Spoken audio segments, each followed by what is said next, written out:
Hey, today I'll be talking about episodes 60 through 62 of YanXi Palace. Yingluo and Shun continued to grow closer after the failed murder attempt. I loved this whole conversation so much. Shun shows a real understanding of Yingluo's character. She also very clearly understands what's going on between the Emperor and Yingluo, and advises her that she has to say how she feels, not just keep it all bottled up inside. Shun tells Yingluo she needs someone on her level, someone who can relate to her and speak her language. 你那么孤独，我也那么孤独，为什么不能互相取暖呢? Oh, by the way, no more lesbian fears or... Anyway, as Yingluo begins to let her walls down, the Empress Dowager has already completely let Shun in, believing her to be the reincarnation of her late daughter. Shun's also got some key details she got directly from the Emperor, so yeah, the Empress Dowager doesn't stand a chance. Over time, Yingluo starts becoming the third wheel between the reunited mother and daughter, but there's nothing she can do. Revealing the farce would mean revealing her own part in deceiving the Empress Dowager. 放心，天塌不下来。 Meanwhile, Mingyu. Hailancha asks Mingyu to marry him. 海兰茶，我愿意做你的妻子。 She's excited at first, but then has an attack on her way home. Through flashback, we find out that Dr. Ye already told Mingyu that the needles had likely already caused too much damage and she might not make it much longer. Mingyu realizes that her dreams of leaving the palace and being Hailancha's wife will indeed be nothing but dreams. She tells Yingluo that she will not be marrying Hailancha and that she wants to stay here with Yingluo. Yingluo, not knowing about the needles, just reassures her that she doesn't need to worry about leaving her alone in the palace. 你说的什么傻话？你嫁了人，又不是见不着了。 Mingyu can't bring herself to explain her terminal diagnosis, just insisting that she won't marry and storming out. Shun sees this and follows her, finding her in the middle of another attack. 我这就去告诉璎珞。 Mingyu begs her not to say anything and ends up confessing that the reason she can't get married is that she's dying. Rather than simply comforting her, Shun seems to want to make things worse, saying that Hailancha has already gone to the Emperor, Yingluo has already prepared her dowry, it's far too late to take things back now. 木已成舟，只要活着就得上花轿。 Ah, damn it, Shun, I really wanted to like you. Going full villain, Shun begins to secretly badmouth Yingluo to the Empress Dowager, driving a wedge between them without Yingluo even realizing. 近日太后要进新参佛，令妃娘娘就不用特地来请安了。 Mingyu continues to push Hailancha away, but of course Hailancha can't understand why. All arrangements have been made. She said yes, she seemed happy. Why has she been stringing him along all this time if she didn't really want to marry him? 那是为了帮璎珞，为了替她套消息。 I know Mingyu is being manipulated by Shun here, but girl, why? I mean, this will all come to light when you die anyway, so you're just breaking his heart twice. Mingyu keeps telling everyone that she won't marry Hailancha, but no one's listening to her. The problem is, she hasn't given anyone a reason other than that she doesn't want to leave Yingluo alone. So of course, Yingluo, thinking she's setting her free, is practically forcing her out the door. 若娘娘还在，看到你出嫁，她也会高兴。 Mingyu finally stops fighting. On the morning of the wedding, Yingluo goes to rouse Mingyu from bed, only to find that she's stabbed herself in the heart. Her weapon, a pair of scissors, personally gifted to her by imperial concubine Shun. The news is reported to her husband-to-be, and he rushes over, unable to control himself, screaming for Yingluo to come outside and explain what happened. Even in the presence of the Emperor, Hailancha can't be calmed, and even as he's being dragged away, he screams at Yingluo to answer for this. The Emperor leaves Yingluo to her grieving, and later brings Hailancha in to meet with Dr. Ye, who explains what happened. And like I said, double the heartbreak. Yingluo locks herself away and won't see anyone, and by the next morning, she's actually gone missing. Fu Hong guesses Yingluo must be at the Empress's memorial, and wouldn't you know it, he's right. All he wants to do is comfort her a bit, explaining the needle thing and how it wasn't her fault that Mingyu died. But then the Emperor catches the two of them together. Not that they were doing anything, but it now looks like at her lowest moment, she chose to seek out Fu Hong and not, her husband. He storms off as usual.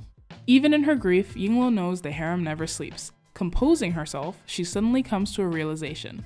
谁告诉你我在这儿？我在路上遇到了顺平，他说你失踪了，我一猜便知你在这儿。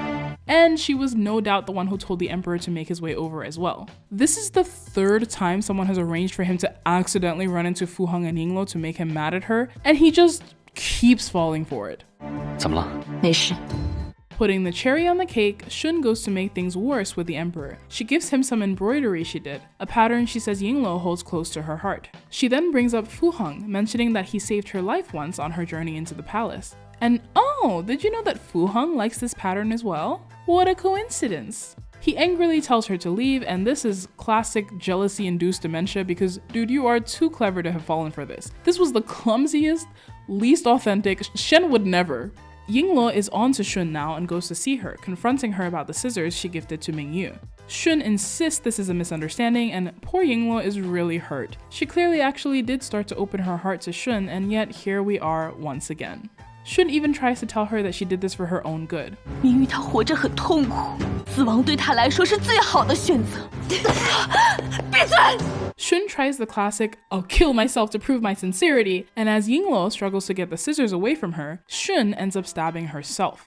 The Empress Dowager arrives just in time to see the tail end, and Shun makes it seem as if Yingluo stabbed her on purpose. 为什么你要这么对我？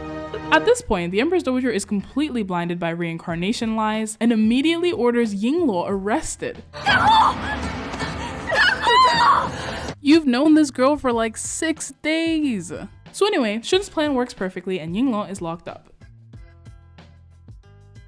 Alright, this one I fell for because, well, really because I wanted to. Everything about their little sleepover night had me like, yes, please, sisterhood, friendship. I so wanted this for Yingluo. Shun finally seemed like someone who could understand and sympathize with Yingluo's position, and I know it was a ruse, but damn it, why did she have to be such a convincingly good friend? Like her points about Mingyu. 你说的话、做的事都要再三向他解释，他服从你，可却不懂你。 Even this did not feel manipulative at all to me. It's just the truth. Every decision she made, she had to deal with Mingyu being like, No, mistress, but mistress, why? just constant pushback. Mingyu really did not understand her. Case in point, how did Mingyu think that saying, I want to stay and protect you for the rest of my life, would leave Yingluo saying anything other than, girl, what? Get out of here and live your life. I think I can understand her not wanting to cause pain by telling everyone that she was dying, but why like this? Everyone still felt the pain of your passing, except now they're blaming themselves for not seeing the signs and pushing you to it, when in reality they did nothing wrong based on the information you gave them. I think it would have made much more sense if she had told them about her prognosis and then they were still insisting on her getting married. If it was Yingluo and Hailan-cha pushing her to, live out her last few days in happiness while that isn't what she wanted, I can then see why she would make that choice. Anyway, easy to judge when I'm not the one chock full of death needles, I guess, but Hailan-cha in this was really heartbreaking. I haven't talked about him a ton because he's just been, fun sidekick guy, but he and Mingyu have had more than enough scenes and time to show their growing relationship, and I'll miss their shenanigans even if I don't miss Mingyu. I'm not one to change my opinion of someone after they've died, but I think this whole thing with Shun did actually open my eyes as to why Yingluo is so forgiving, I guess, with Mingyu. Because Mingyu will be an absolute bitch to your face. She doesn't hide her feelings. You don't have to worry about her worming her way into your heart only to stomp all over it and light it on fire. And also, with all that Mingyu and Yingluo have been through, they are the very definition of sisters. I mean, they've known each other for how many years now? They've pretty much grown into adults together. It could not be more obvious how much Yingluo adores her, flaws and all, and if you're a Mingyu fan, this whole thing must have been crushing. I also want to talk about the Empress Dowager. After I got done cursing her incompetence, I got to thinking about it, and I feel like this set of episodes is less about painting the Empress Dowager as foolish and more about showing how selfish she is, as royals tend to be. To me, she lashed out at Shun because she loved her daughter and was pissed at the whole situation. She might be a bit superstitious, but the point is she doesn't spare a thought for this new girl who has been taking up all of her son's time. Her priority is herself and her feelings, and if she wants Shun as her substitute daughter, then she'll have her, facts be damned. Now maybe I'm totally off and she really has just fallen for all of these tricks. It can be hard to think straight when it comes to family, I guess, but I don't know, I don't think I can see a harem veteran not seeing this whole thing as exactly what it was, a feeble attempt to use her to get rid of the favored new girl. Finally, Fu Heng's son is hilarious. He may not be Fu Heng's blood, but he is 100% Urchin's kid. 福康安，1个月不许吃点心。不吃点心，我不活了。抢在那儿。去就去。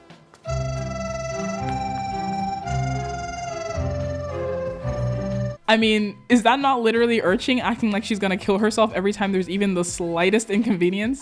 The resemblance is uncanny. Till next time, thanks for watching.